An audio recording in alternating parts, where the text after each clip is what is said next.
எங்கும் ஜெயம் எதிலும் ஜெயம் இனிமேல் நமக்கு இல்லை பயம். நான் உங்களுடைய மாலா சுப்பிரமணியம் பேசுகிறேன்ப்பா. அதாவது நாளைக்கு ஆடி 18 ஆகஸ்ட் 3ஆம் தேதி ஞாயிற்றுக்கிழமை. ரொம்ப சிறப்பான நாள். எல்லாரும் ரிலாக்ஸாக ஆற்றுல அழகாக நம்ம எப்படிலாம் அலங்காரம் பண்ணணும்னு நினச்சோமோ அந்த மாதிரி அழகாக பண்ணலாம். இந்த 18 அப்படிங்கிற ஒரு வார்த்தைக்கு நிறைய ஒரு இது இருக்குது, அதாவது அர்த்தங்கள் இருக்குது. அப்படின்னாக்கா ஐயப்பனுடைய படிகள் 18, பாரத போர் நடந்தது 18 நாள், அதே மாதிரி இதிகாசங்கள் 18, கீதையில் அத்தியாயங்கள் 18, பூத கணங்கள் 18, 11 கீழ்கணக்க நூல்கள், 11 மேல் கணக்க நூல்கள் அப்படின்னும் இருக்குது. ஸோ இது எல்லாமே 18 அப்படிங்கிற ஒரு இதுக்கு வந்துட்டு வார்த்தைக்கு நிறைய நல்ல அர்த்தங்கள் நிறையாவே இருக்குது. இந்த காவேரியில் 18 படியிலையும் கவிஞ்சு அந்த வெள்ளம் ஓடும் அப்படின்னு சொல்லுவாள்.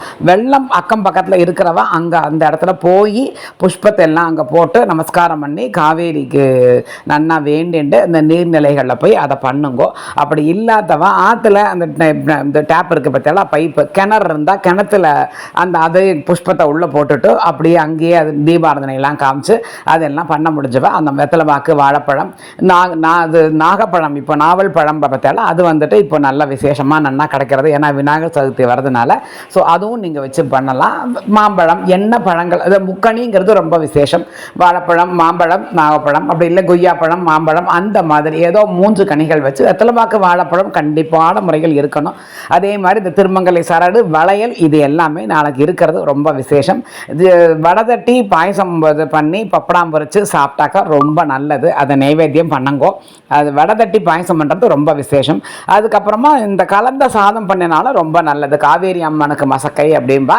இதெல்லாம் கலந்த சாதம் பண்ணினீங்கன்னா ரொம்ப விசேஷம். அதாவது புளியஞ்சாதம் தயிர் சாதம் இந்த மாதிரி எல்லாம் சாதம் எல்லாம் பண்ணி வெத்தலை பாக்கு வாழைப்பழம் வச்சு நைவேத்தியம் பண்ணி அக்கம் பக்கத்தில் யாருக்காவது பாயசமோ கொஞ்சம் எல்லாம் கொடுத்துட்டு அதுக்கப்புறமா நம்ம சாப்பிடுங்க.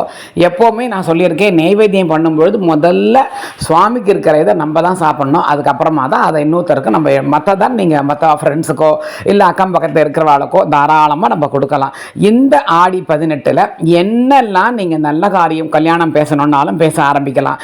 இல்லை ஒரு வீடு கட்டணும், இல்லை வேறு ஏதாவது தொழில் தொடங்கணும், இல்லை ஏதாவது கடை வைக்கணும் அப்படின்னாலும் முதல்ல ஒரு ஆரம்பத்திற்காக எதாவது ஒரு காசு எடுத்து வைக்கிறதோ இல்லை ஏதாவது மண்ணை கொஞ்சம் அடித்து வைக்கிறது இல்லை சிமெண்ட்டை இறக்கி வைக்கிறது உங்களால் ஏதாவது ஒரு ஆரம்ப நிலை, அதாவது ஆடி பெருக்கும்பா இல்லையா, அது மேலே மேலே மேலே பெருகும்.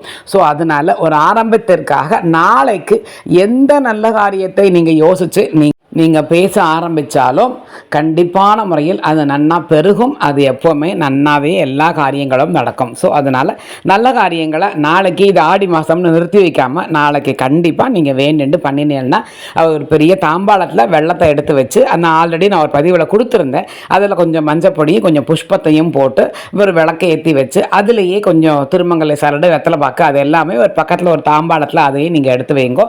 ஏன்னா அம்மனுக்கு அதாவது காவேரி அம்மன் வெள்ளம் அல்லவா அவள், அதனால தண்ணியால் வச்சு அவளுக்கு அந்த தண்ணிக்கு நம்ம வெள்ளத்துக்கு என்ன ஒரு அலங்காரமெல்லாம் பண்ண முடியுமோ அது எல்லாமே பண்ணி அவளை நன்னா வேண்டிண்டா விவசாயம் வளரும். விவசாயம் நன்னா வளர்ந்தால் தான் எல்லாருக்கும் சாப்பிட்றதுக்கு அரிசியே கிடைக்கும் இல்லையா.